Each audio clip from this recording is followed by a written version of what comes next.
Hello and welcome. Today I'll give you 3 very important tips, one for each stage of the game: opening, middle game, and endgame. Let's go. In this video, I will give you 3 tips which are potential game changers if you're not doing them already. And the way this will work is I will introduce the opening tip, and then I will show you a game of my student where they applied it correctly. I will show you the middle game tip, and then a game of my student where they applied it correctly, and then finally the end game tip and a game of my student where they applied it correctly. So we're going to go one at a time, and it's going to be cool. The opening tip is the following. The opening should be treated as a race. Whoever develops their pieces first, controls the center and castles, aka follows the 3 opening rules, is going to reach the middle game faster, allowing them to attack the opponent faster. So if you find yourself making a double piece move early on to attack the opponent in the opening, if you find yourself making a lot of pawn moves, more than necessary for development, if you find yourself getting your queen out or something like this, or making corner pawn moves just to do it, you are wasting precious time in the opening that you could be using to simply get all the pieces out just once, somewhere, to decent squares, castling and quickly going on the attack. Attacks are only for the middle game. Let's take a look at a game example where my student applied this perfectly. So he developed at top speed, got a development advantage, and crushed his opponent without a chance. Let's see the game. So this was at the level of about 1300 chess.com. And my student played the Jobava London system, very popular opening choice. And the opponent started to play a lot of pawn moves. So these 3 are pretty standard to build like a nice solid center, and now they should be really starting to get pieces out. But b5 is the first unnecessary pawn move. e3 played, trying to open development as soon as possible. Bishop b7, a little bit of development, but not too strong. Bishop d3, bishop b4 pin. Queen d2. Queen d2 was unnecessary. They could have castled, but they didn't want to deal with the double pawns. Completely fine. But after queen d2, h6, castles. Look at what happened next. Bishop d6. This is a double piece move. Whenever you move the same piece twice, that's a waste of time, because black could have, instead of doing this and then back, they could have developed a knight and gone bishop d6 and reached the same position with the knight already out. So they have wasted precious time, and my student perfectly recognized this and went on the attack. So what happened to begin with here? If we just trade, that's not really an attack. The point of a development advantage is to try to break open the middle of the board. Because if the pawns are here, there's not going to be a lot of piece interaction. And that's how we attack. We have to interact with the pieces. So we're looking at the e4 pawn break. So watch what my student goes next. Rook fe1, makes sense. Lining up with the enemy king, preparing the e pawn break a little bit better. g5, another pawn move. It's an attack here. Bishop e5 played. Okay. f6. Don't move the f pawn before castling, because you might get checked on the diagonal. My student goes bishop g6 check. King d7 played. Now a trade to bring the king even further. And the highlight of the game, in my opinion, strategically, comes at this move with e4. Doesn't seem like too impressive of a move, but this is the foundational knowledge that you need. You are ahead in development. You are ready to fight. Your opponent is not. How do we cause a fight? A pawn break. Because a pawn break, among other things, trades off the pawns. If we could magically trade off these 2, we instantly have a check, a skewer, pieces in the attack. So e4 is a step closer to that. If they take us, we get the knight into the attack. If we take them, we get the e-file open. Wonderful things are happening. So knight e7, black desperately tries to get pieces in the attack, but it's already too late. So bishop h5 played, just getting out of the attack. a6, okay. E takes d5, c takes d5, trying to break open the middle. Bishop f7. Already going on the attack, and now black is in this weird spot where they have to choose between development or defense. So they have a choice between, do they go knight d7 and just abandon this pawn just to get back with the king and try to save the position in its entirety? Or do they keep desperately holding onto the pawn, running into just more attacks? But then they cannot develop. So bishop c8, they chose to undevelop just to protect this one, which gives us more time to organize our attack. So we have to get new pieces in, or somehow just continue making big threats. Queen e3 played, queen d7 played, and watch this, knight e5. I was particularly proud of my student for this move, because it's not about the move itself, it's more about the mindset when going into this. A lot of players would just say, oh, I want to attack safely. I don't want to risk too much, but he recognizes with a little bit of calculation that this is the best move on the board. It actually got a brilliant on chess.com. Point being that if takes, we just recapture with the queen and we pick off the rook. Why is the rook undefended? Because these ones are not developed. If they had bishop b7 and knight c6, then the rook would be defended and the knight would also cover this, so you get the point. The pieces are not playing the game, so we can get away with a lot of cool stuff. Knight e5 happened, and after knight f5, my student just calmly retreated, unfortunately missing a pretty impressive tactic. So the point of this is that we attack their queen, and black tried to counterattack our queen. However, we can actually get away with knight e4 check, getting the chance after takes to go queen a3 check. So getting our queen away from harm's way, and next move we take theirs. So this is very common in these sort of counter-attacking battles. You attack something of theirs, they counterattack something of yours. If you can move that thing which is attacked with a check, that means that you could take theirs for free. So pretty advanced tactical stuff. Missed in the game, but it was pretty advanced. Still, queen e2, we're still on the attack. Queen e7 played, and another brilliant move, queen takes b5. Point is that after takes back, we have knight takes b5, and this is how the game ended. Absolutely beautiful game, an all-time best game of his career, let's say. And the thing was that I was particularly proud of is this game told me that he understood the nature of development advantage. So once you fully grasp the fact that the opening is a race and you have to get pieces out as soon as possible and you grab the development advantage, you can get away with the most aggressive moves, and you have to look at these moves. That's how you punish the opponent for not developing.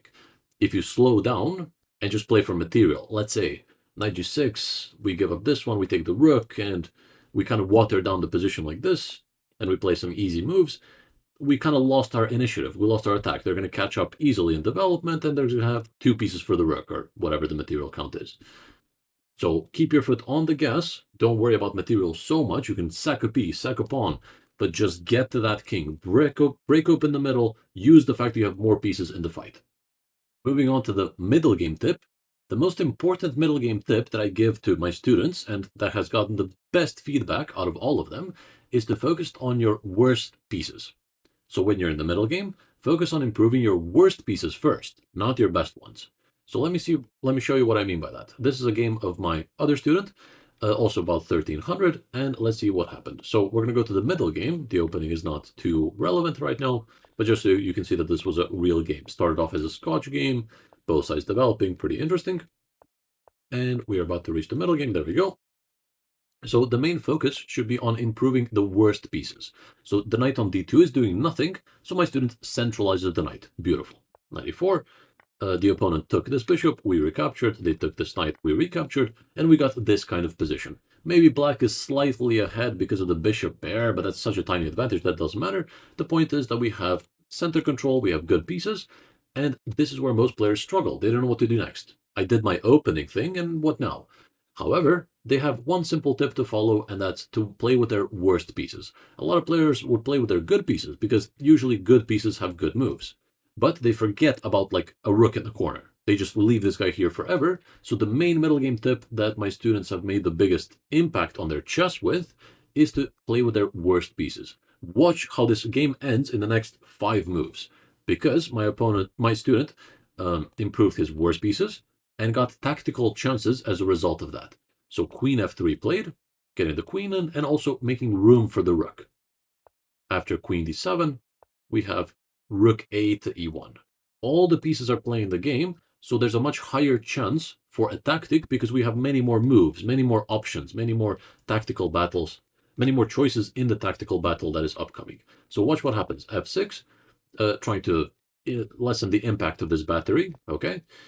F6 played, bishop c4 check, and the opponent makes a mistake with bishop d5. Why is this a mistake? Because now there's a tactic, bishop takes d5, queen takes d5, and this is a discovered attack. So we go knight f6 check. Whatever they take with, we will take the free queen and win the game. Why is this super instructive? When I saw this, I was like, okay, what happened here actually, a lot of players may miss. What happened here is that we have all the pieces in the game. They don't have all the pieces in the game. The one piece that they're missing is the rook on a8. And you might be saying, what does that have to do with anything that just happened? But watch this. If I just adjust the position slightly, I'm just going to play nothing for white, and I'm going to activate this rook for black. They would most likely go to d8, backing up with the queen. And now this tactic does not work, because after bishop c4, bishop d5, take, take, knight f6, take, this queen is defended. So after takes, we're just down a piece. So if the last piece was in the game, this tactical battle wouldn't have been won by white. It would just be neutral. So in this position, rook d8, bishop c4, here take, take, this is just losing a piece. So we would just have to continue playing strategic chess. Let's say improve. Now the f1 rook is doing nothing, so perhaps I would play rook e2, rook e1, double up on the open file. Then my knight is kind of dominated by the bishop over here. Can't really do much, so I would reroute it perhaps knight g3, knight f5, where it's going to put some pressure on some more important squares and so on. So just because all your pieces look nice doesn't mean that you don't have a worst one. There's always one piece that's not as good as the other ones. So here, the rook on f1, the knight on e4 don't really strike me as incredible, whereas these ones are the best they could be at the moment. So just because all your pieces are good doesn't mean that there's not a worst one. So maybe all your pieces are 9 out of 10, but one of them is 8 out of 10. The worst doesn't necessarily mean bad. It just means worst out of all the pieces that you have. Sometimes you could just play it to like improve your king safety, like a h3, king h1, just so later you're not on the open diagonal. There's always something to do in the middle game, but the most important thing to keep in mind is to focus on your worst pieces. And the most important endgame tip that you will ever receive is that it's all about promotion. That's it. All the stuff about activate your king, activate your pieces, all of that has the main purpose of promoting a pawn. It's not about checkmate anymore because there's a very low amount of pieces, so naturally we have to do something else, and that something else is to create a passed pawn because that's the one you will have the easiest time promoting, and from there push that passed pawn to victory. Once you get a queen, then you can turn your attention to checkmate. So in the endgame, it's not about checkmate, it's about promotion. So the last game from one of my other students, 1400 student, comes here, and I'm just going to scroll through until we're going to join the game somewhere later because it was a really long game. So a lot of trades happen, and it was a very interesting endgame starting very soon. So this is somewhere between the middle game and the endgame. The way you know the difference between middle game and endgame, just on the side, is the so-called two pieces rule. So if you have two pieces or less, then it is the endgame, and you have three pieces or more, then it is the middle game.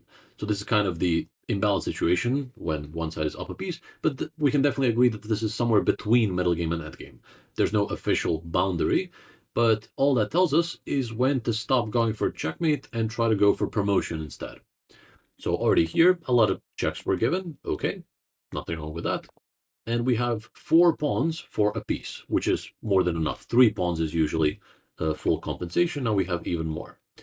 And a lot of checks happened. Okay, but after these checks, my student realized that the only way to really win this position is to go for promotion. So right here, what happens next is something I'm very proud of, because this is something that I talked with my student about on the previous lesson before this, and he applied it beautifully.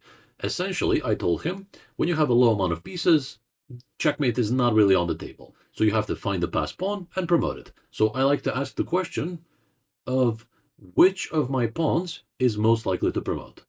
That one simple question will tell you exactly what to focus on for the rest of the game. So here, if you take a look at all of your pawns, which one is the most likely to promote? Probably one of these.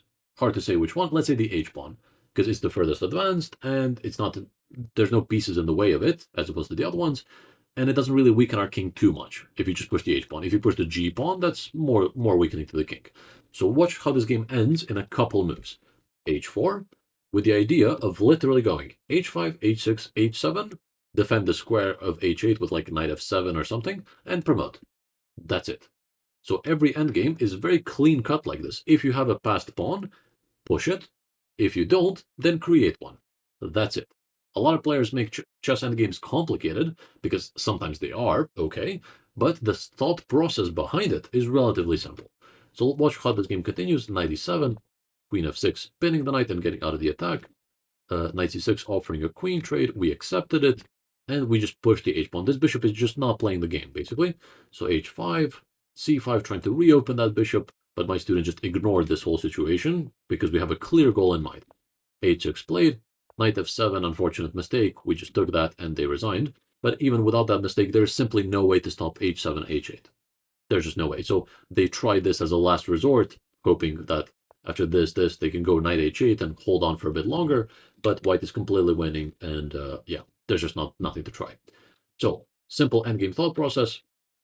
If you have a pass pawn, push it. If you don't, create one and then push it. The whole activate your king, activate your pieces is great, but it's used to promote your pawns. That's the fundamental thing for the endgame. Small recap of everything we covered. So the most important opening tip is the opening is a race. So don't waste time with double piece moves, queen moves, too many pawn moves. Just get every piece out and ready to fight and castle your king quickly in hopes of getting a development advantage. Once you get a development advantage, look to open up the middle of the board, make as many threats, checks, captures, forcing moves to not allow the opponent to catch up, and you just crush them right out of the opening. The most important middle game tip is to focus on your worst pieces, because your worst pieces are the ones that usually make a difference in the upcoming tactical battle. Generally speaking, the more pieces you have in the attack, the better the attack. And the most important endgame tip is that it's all about promotion. So the simple thought process is, if I have a pass pawn, push it. If I don't, then create one. And one thing that will always help you is the question that you have to ask at the start of the endgame, which is, which of my pawns is most likely to promote? So you look at all your pawns and evaluate based on the position of their king, their pieces, your king, your pieces, which of your pawns is most likely to promote, and just focus on that. Small reminder at the end, I'm still accepting students in my personalized one-on-one coaching program. So if you want to dive deeper and improve even faster than just with these free YouTube videos, feel free to contact me through my Linktree down below. Thank you very much for watching. That's it for today. And if you have any questions or comments, drop them down below. I answer all my comments. So like the video, subscribe on my channel to see more stuff like this, and I'll talk to you very soon. Take it easy.